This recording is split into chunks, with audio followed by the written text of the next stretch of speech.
Welcome back. Robert Mueller has accused Paul Manafort of lying to his investigators. We've known that for more than 2 weeks, but today we learned that Manafort's own lawyers may not know if he lied to them as well. The former Trump campaign chairman's legal team told a judge today it needs more time to learn what evidence led the special counsel to accuse Manafort of lying, thus breaching his plea agreement. Manafort's lawyers couldn't even say if they disagreed with the allegations that their client lied. They now have until January 7th to respond. With us now is Congressman Jim Himes, Democrat from Connecticut, a member of the House Intelligence Committee. And he joins me now. Congressman Himes, welcome back to the show. Thanks, Chuck. What do you take for, I'm going to ask you quickly about this Manafort thing, because what does that tell you about Manafort's credibility here? His own either they don't know what he lied about, or Manafort doesn't know what Mueller knows. Does that make Manafort just uncredible even more so on a ton of fronts? Yeah, look, I'm not sure you can get even more so incredible or uncredible than Manafort already is. The guy has been lying about everything, and that is part of what got him in such hot water. And I think there's at least two areas here that are probably interesting to many of us. One, of course, is at least certainly on the congressional side, where we care an awful lot about the contacts with Russia, are apparently lies about his contacts with Konstantin Kilimnik. We obviously need to know a lot more there. Yet another senior administration, senior Trump person who was lying about contacts with Russia. And then, of course, there's the whole question, which is more a legal thing, about was he lying about the nature of the contacts that he had with the Trump administration or with Donald Trump while he was supposedly cooperating with the special counsel's office. Let me ask you to react to something that Angus King said to me on Sunday. Senator from Maine, independent, caucus with the Democrats. He's on the Senate Intel Committee. And I asked him about all the things we've learned over the last, I'd say, 96 hours in the Mueller probe and whether it's time for Congress to act. Here's what he said to me. I don't think that there's evidence yet available to the public where there would be more or less a consensus that this was an appropriate path. My concern is that if impeachment is moved forward on the evidence that we have now, at least a third of the country would think it was just political revenge and a coup against the president. That wouldn't serve us well at all. The best way to solve a problem like this, to me, is elections.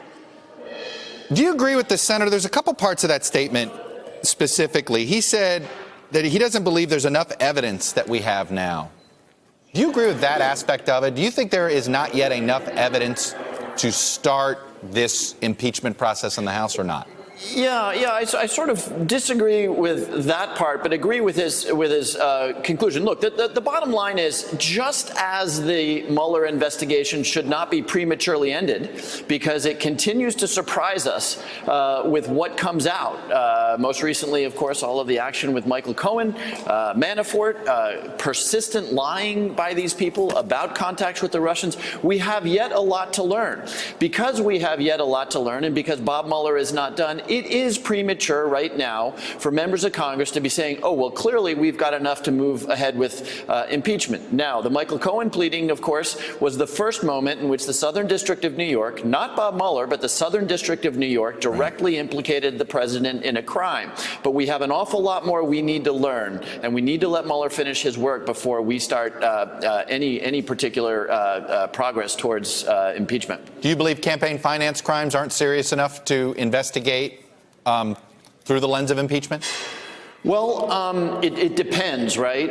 Any violation of the law is something one could consider as being impeachable or not. But look, I think the Southern District of New York in the Cohen memorandum put it best, which is this was a fundamental and illegal way of influencing our elections. Look, you be the judge. The American public should be the judge. Would it compromise a presidential candidate if there were two women, not one, but two women out there saying this guy had an affair with me, right? And running through, as the Southern District of New York said, a lot of people chose to make phone calls and knock on doors.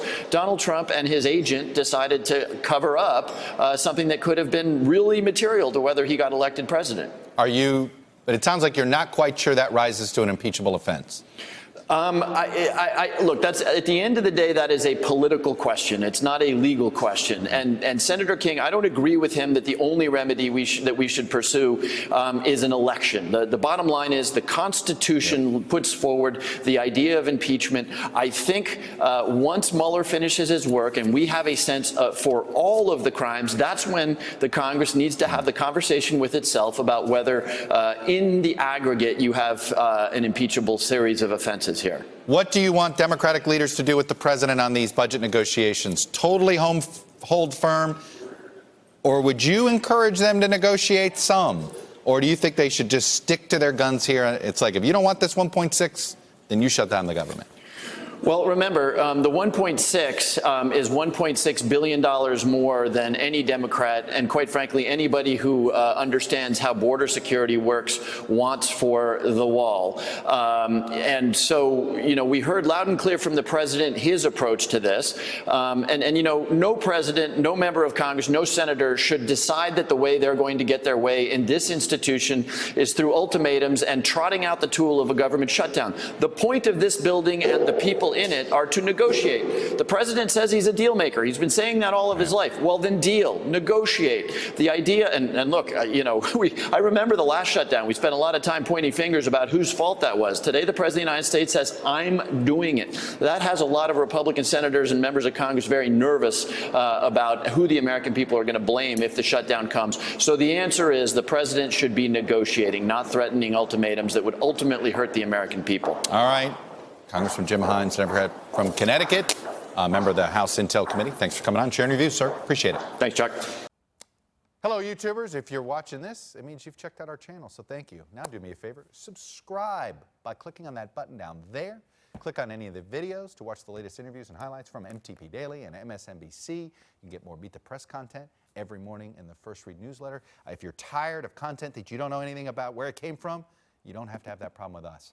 NBC News, MSNBC, MTP, and the Meet the Press mindset right here for you on YouTube. Subscribe now.